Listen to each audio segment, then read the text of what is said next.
Hi there, welcome to this short video all about how to harvest and preserve kale.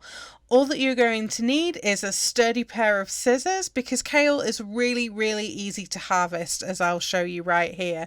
I'm growing this particular kale in with my garlic, and I'm just chopping off the larger leaves because, as you can see, there's quite a lot. Any leaves that are yellowing, you just want to put those to one side and take them to your compost heap.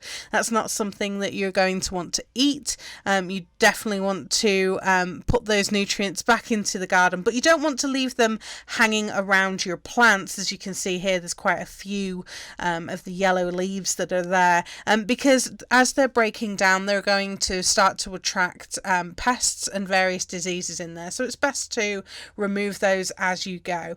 Now you can see whilst I'm harvesting in here, I'm taking the plants down quite far. I'm taking them about an inch, 2 inches from the ground, because the growth is coming from the middle of the plant, so I'm taking away those leaves that are around the outside, so I can go quite low, close to the ground. I mean, I'm leaving anywhere from sort of 4 inches to about 1 inch space on there, depending on the plant.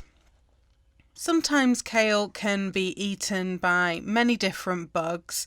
This particular plant here has got some issues. You can see where it has been nibbled as a small seedling, probably by a roly-poly bug or a pill bug, maybe a slug or a snail. And the plant itself is very small.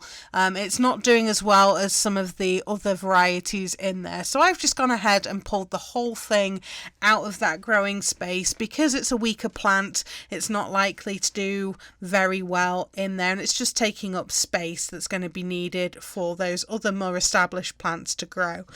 Again, as I'm going through and looking at the overall plant health, there's another one here that's got another hole in it that's been made by a critter eating it. So again, I've pulled that one out of the way. If there's small damage on the leaves, then more often than not you can leave those in place and just take out the damaged leaves. But with the main stem being damaged, I want to make sure that those are taken out.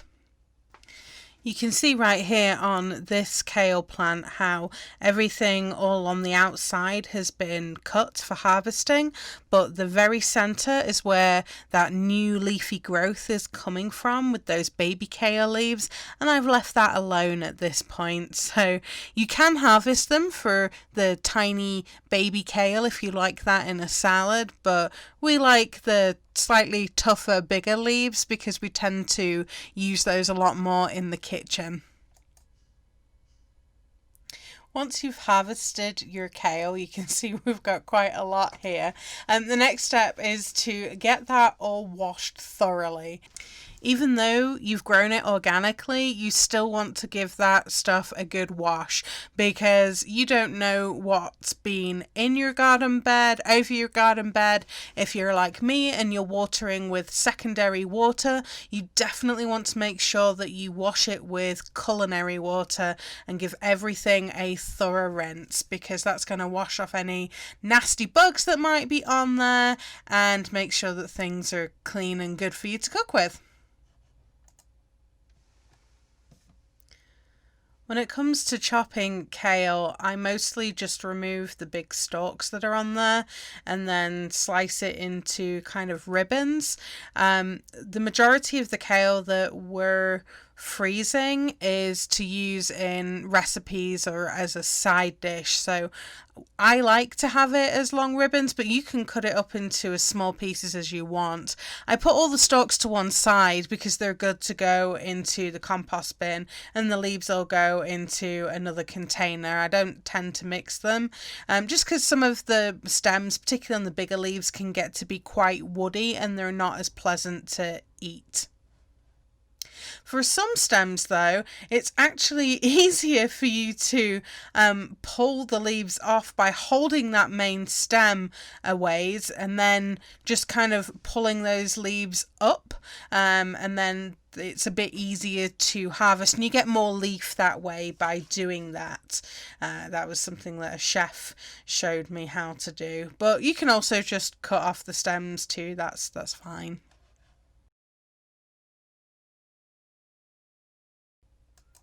All right, next up we need a pan of boiling water because we're going to blanch these greens. It's the best way to actually preserve them for freezing is to blanch them. So I'm just dumping them into the pot. As you can see, they rapidly wilt down and then they'll turn this much darker green colour. It doesn't take long, a minute tops, and then give them a little bit of a stir to make sure that all go through the hot water, and then we need to get them out of there so they don't overcook.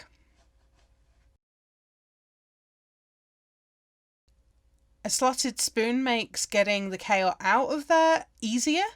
It's certainly the tool that I use all the time, but if that's not what you've got and you want to just pour them into a colander, that also works. So use the tools that you have.